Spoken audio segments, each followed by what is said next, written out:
87º dia. Deuteronômio 15. Moisés disse ao povo: de 7 em 7 anos todas as dívidas serão perdoadas. Isso será feito assim: quem tiver emprestado dinheiro a outro israelita, perdoará a dívida. Ele não exigirá pagamento, pois o Senhor Deus declara que a dívida foi perdoada. Vocês podem exigir que os estrangeiros paguem, mas devem perdoar a dívida dos seus patrícios israelitas. O Senhor nosso Deus os abençoará ricamente na terra que lhes vai dar. Portanto, não haverá nenhum israelita pobre, se todos derem atenção ao que o Senhor ordena e obedecerem a todos os mandamentos que hoje eu estou dando a vocês. Conforme prometeu, o Senhor Deus os abençoará. Vocês emprestarão a muitos povos, mas não tomarão emprestado de ninguém. Terão domínio sobre muitos povos, mas não serão dominados por ninguém. Se houver um israelita pobre em qualquer cidade da terra que o Senhor nosso Deus vai dar a vocês, tenham pena dele e o ajudem. Sejam generosos e emprestem todo o dinheiro que ele precisar. Se isso acontecer quando estiver perto do 7º ano, o ano em que as dívidas são perdoadas, talvez você pense em não ajudar o necessitado. Afaste esse mau pensamento e ajude o seu patrício israelita. Senão, ele gritará a Deus contra você e você será culpado de pecado. Não dê com tristeza no coração, mas seja generoso com ele. Assim o Senhor nosso Deus abençoará tudo o que você planejar e tudo o que fizer. Sempre haverá pobres e necessitados no meio do povo. E por isso eu ordeno, vocês sejam generosos com todos eles. Se um israelita, seja homem ou mulher, for vendido a você como escravo, ele será o seu escravo 6 anos. No 7º ano, você lhe dará a liberdade.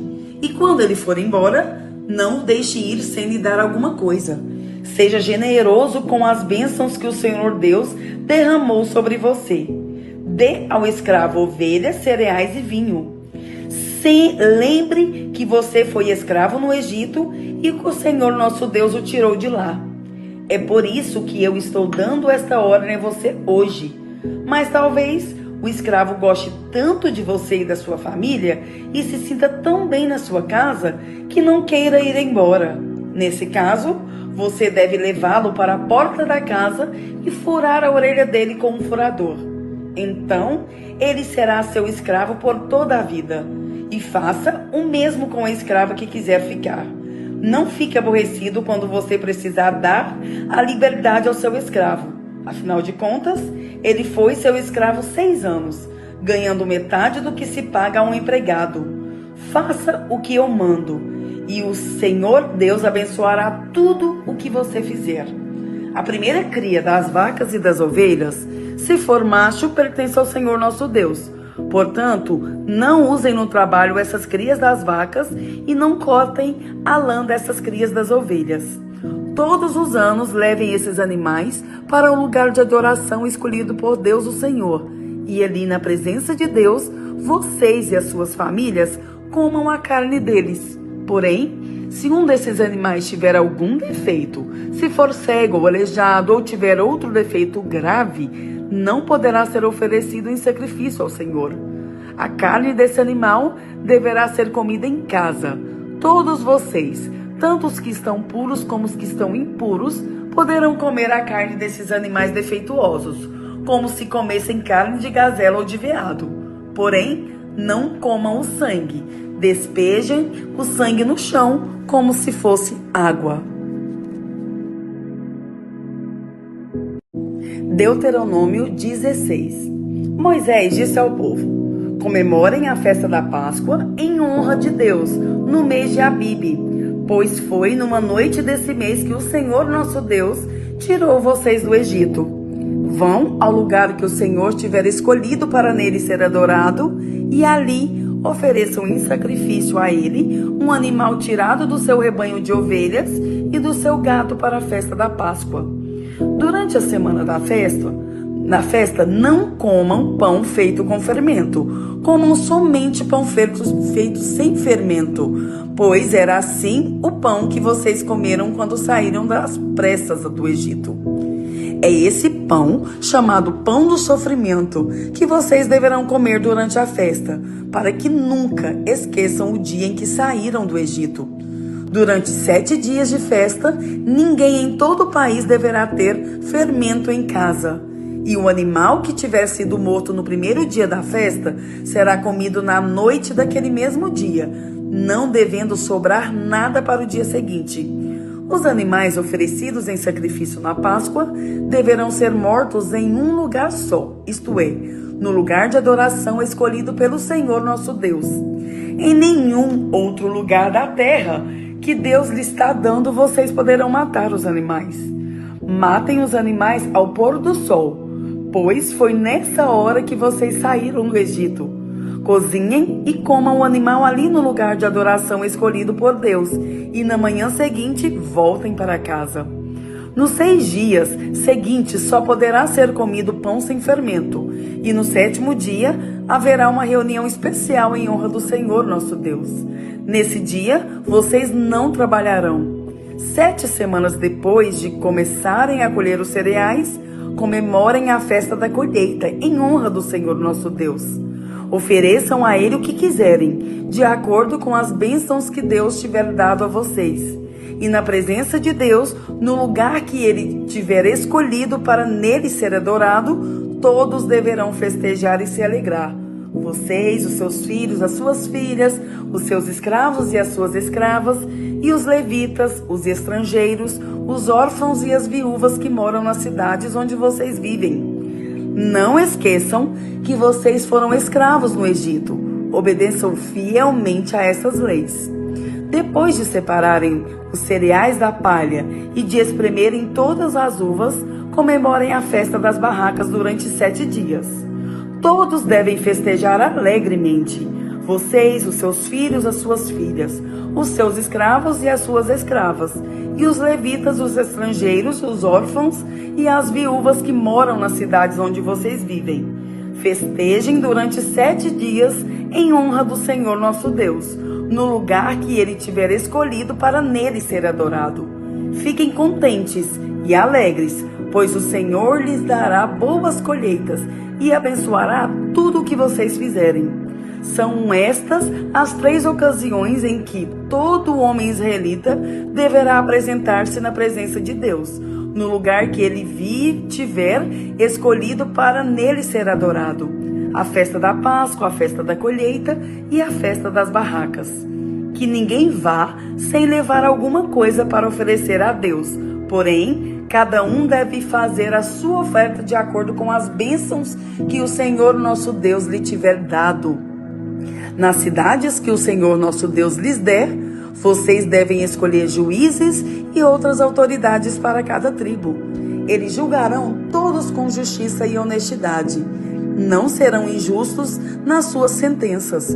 Tratarão todos igualmente e não aceitarão suborno.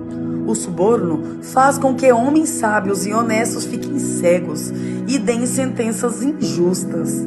Sejam honestos. Sejam sempre corretos, para que vivam e tomem posse da terra que o Senhor nosso Deus está dando a vocês. Moisés continuou dizendo: quando vocês construírem um altar para adorar a Deus o Senhor, não coloquem perto dele um poste ídolo ou uma coluna do Deus Baal. O Senhor nosso Deus detesta esses ídolos pagãos. João 3. Havia um fariseu chamado Nicodemos, que era líder dos judeus. Uma noite, ele foi visitar Jesus e disse: Rabi, nós sabemos que o Senhor é um mestre que Deus enviou, pois ninguém pode fazer esses milagres se Deus não estiver com ele.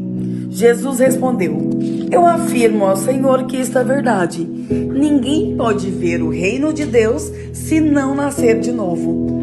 Nicodemos perguntou: como é que um homem velho pode nascer de novo? Será que ele pode voltar para a barriga da sua mãe e nascer outra vez? Jesus disse: Eu afirmo ao Senhor que isto é verdade. Ninguém pode entrar no reino de Deus se não nascer da água e do Espírito. Quem nasce de pais humanos é um ser de natureza humana. Quem nasce do Espírito é um ser de natureza espiritual. Por isso, não fique admirado, porque eu disse que todos vocês precisam nascer de novo. O vento sopra onde quer e ouve-se o barulho que ele faz, mas não se sabe de onde ele vem, nem para onde vai. A mesma coisa acontece com todos os que nascem do Espírito. Como pode ser isso? Perguntou Nicodemos. Jesus respondeu: O Senhor é professor do povo de Israel e não entende isso? Pois eu afirmo ao Senhor que isto é verdade. Nós falamos daquilo que sabemos e contamos o que temos visto, mas vocês não querem aceitar a nossa mensagem. Se vocês não creem quando falo das coisas desse mundo, como vão crer se eu falar das coisas do céu? Ninguém subiu ao céu a não ser o Filho do Homem, que desceu do céu. Assim como Moisés no deserto levantou a cobra de bronze numa estaca, assim também o Filho do Homem tem de ser levantado para que todos os que crerem nele tenham a vida eterna. Porque Deus amou o mundo tanto que deu o seu único Filho, para que todo aquele que nele crer não morra, mas tenha a vida eterna. Pois Deus mandou o seu Filho para salvar o mundo e não para julgá-lo. Aquele que crê no Filho não é julgado, mas quem não crê já está julgado porque não crê no Filho único de Deus. E é assim que o julgamento é feito. Deus mandou a luz ao mundo, mas as pessoas preferiram a escuridão, porque fazem o que é mal. Pois todos os que fazem o mal odeiam a luz e fogem dela, para que ninguém vejam as coisas más que eles fazem. Mas os que vivem de acordo com a verdade procuram a luz, a fim de que possa ser visto claramente que as suas ações são feitas de acordo com a vontade de Deus. Depois disso, Jesus e os seus discípulos foram para a região da Judeia. Ele ficou algum tempo com eles ali e batizava as pessoas. João também estava batizando em Enom, perto de Salim, porque lá havia muita água. João ainda não tinha sido preso. Alguns discípulos de João tiveram uma discussão com um judeu sobre a cerimônia de purificação. Eles foram dizer a João: Mestre, aquele homem que estava com o Senhor no outro lado do rio Jordão está batizando as pessoas. O Senhor falou sobre ele, lembra? E todos estão indo atrás dele. João respondeu: Ninguém pode ter alguma coisa se não for dada por Deus. Vocês são testemunhas de que eu disse: Eu não sou o Messias, mas fui enviado adiante dele. Num casamento, o noivo é aquele a quem a noiva pertence. O amigo do noivo está ali e o escuta e se alegra quando ouve a voz dele. Assim, também o que está acontecendo com Jesus me faz ficar completamente alegre. Ele tem de ficar cada vez mais importante e eu menos importante. Aquele que vem de cima é o mais importante de todos, e quem vem da outra terra é da terra e fala das coisas terrenas. Quem vem do céu é o mais importante de todos. Ele fala daquilo que viu e ouviu, mas ninguém aceita a sua mensagem. Quem aceita a sua mensagem dá prova de que o Deus diz a verdade. Aquele que Deus enviou diz as palavras de Deus, porque Deus dá do seu Espírito sem medida. O Pai ama o Filho e pôs tudo nas mãos dele. Por isso, quem crê no Filho tem a vida eterna. Porém, quem desobedece ao Filho nunca terá a vida eterna, mas sofrerá para sempre o castigo de Deus.